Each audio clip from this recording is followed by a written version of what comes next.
آج کی جو یہ تقریب ہے ہم نے ایف سی ڈی او کی جو ریمٹ کی ٹیم ہے اس کے ساتھ مل کے منسٹری آف آئی ٹی نے ایک ڈیجیٹل پلیٹ فارم بنایا ہے جس کا مقصد بنیادی طور پہ یہ ہے کہ جب بھی حکومت پاکستان کو کوئی بھی پالیسی بنتی ہے، کوئی بھی ایشو آتا ہے، کوئی لا بنتا ہے یا کوئی بھی فیصلہ کرنا ہو کسی حوالے سے، تو اس میں ہم چاہتے ہیں کہ تمام جو پاکستان کے شہری ہیں ان کی شمولیت حاصل ہو، وہ کریں۔ اس کے اندر ان کی جو رائے ہے، کیا اس پرٹیکولر ایشو کے بارے میں ان کے جو کنسرنز ہیں جو وہ حکومت کے ساتھ ریز کرنا چاہتے ہیں، اس کو ایک کمپریہنسولی ہم کس طرح سے انشور کر سکتے ہیں کہ پاکستان کے دور دراز علاقوں میں رہنے والے لوگ، پاکستان میں وہ مارجنلائزڈ کمیونٹیز جن کو جو ایسا محسوس کرتے ہیں کبھی کبھی کہ شاید ان کو وہ آواز نہیں ملتی جو حکومتی اداروں تک پہنچ سکے، تو ٹیکنالوجی کو ہم نے کس طرح سے لیوریج کرنا ہے ان تمام مسائل کو حل کرنے کے لیے، یہ اس کا ایک پلیٹ فارم ہے۔ ڈیجیٹل ڈائلاگ پاکستان کا جو پلیٹ فارم ہے، اس کا مقصد یہ ہے کہ میں آپ کو ایک مثال دیتی ہوں کہ ہم نے ابھی جس طرح آرٹیفیشل انٹیلیجنس کے اوپر ایک پالیسی لے کے آنی ہے۔ اب مقصد اس کا یہ ہوگا کہ اس پلیٹ فارم کے ذریعے ہم اپنا جو ایک ڈرافٹ پالیسی آپ کہہ لیں یا جو ہمارا حکومت کی جو سوچ ہے اس پالیسی کے اراؤنڈ وہ ہم فلوٹ کریں گے، اور جس کو یہ ایکسیس جب ہم پبلک کریں گے تو ہر شخص جو ہے وہ اس کو ایکسیس کر کے اپنی رائے اس کے اوپر دے پائے گا۔ جب یہ رائے آ جائے گی تو اس پلیٹ فارم کی ایک اور خصوصیت یہ ہے کہ یہ آرٹیفیشل انٹیلیجنس یوز کر کے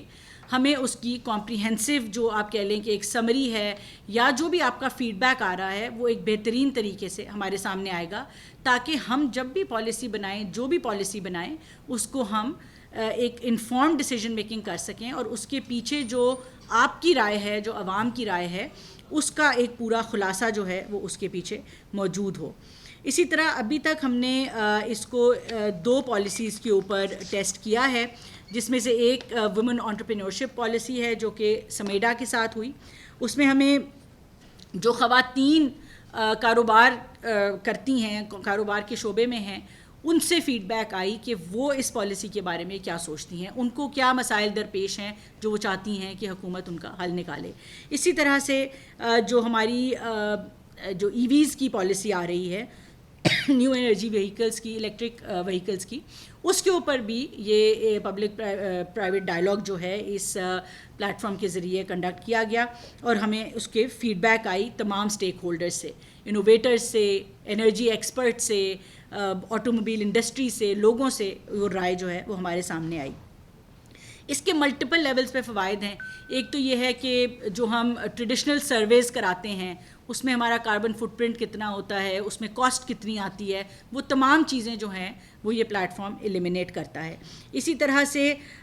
جیسے میں نے پہلے کہا کہ وہ تمام لوگ جو کہ ہمارے ٹریڈیشنل میتھڈز میں ہماری ڈیسیجن میکنگ سے باہر رہ جاتے ہیں، جس میں کبھی کبھی خواتین کی آواز نہیں پہنچ پاتی، مائنورٹیز کی آواز نہیں پہنچ پاتی، دور دراز علاقوں میں رہنے والے لوگوں کی آواز نہیں پہنچ پاتی، ٹیکنالوجی کو لیوریج کرتے ہوئے ہم انشور کریں گے کہ ہر شخص کی جو ہے وہ رائے وہ پالیسی ڈیسیجن میکنگ میں اس کا ایک آپ کو عکاسی نظر آئے۔ یہ خالی ون ٹائم نہیں ہوگا۔ اب آپ نے اپنی رائے دی، ہم نے اس کے اوپر پالیسی بنائی یا ہم نے اس کے اوپر کوئی فیصلہ لیا، یہ ہم واپس اس کو فلوٹ کریں گے اور آپ کا دوبارہ فیڈ بیک لیں گے۔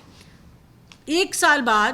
اس کے اوپر آپ سے دوبارہ فیڈ بیک لیا جا سکتا ہے۔ تو ایک جو فیڈ بیک میکینزم ہے کہ کیا اس پالیسی کا ہمیں اصل میں بھی فائدہ ہوا یا نہیں ہوا، کس حد تک ہوا، ہمیں اس پالیسی کو کس ڈائریکشن میں لے کے جانا ہے، وہ تمام چیزیں جو ہیں وہ continuous real time feedback بھی جو ہے وہ حکومت کو ہمارے لوگوں سے، آپ لوگوں سے مسلسل آتا رہے گا۔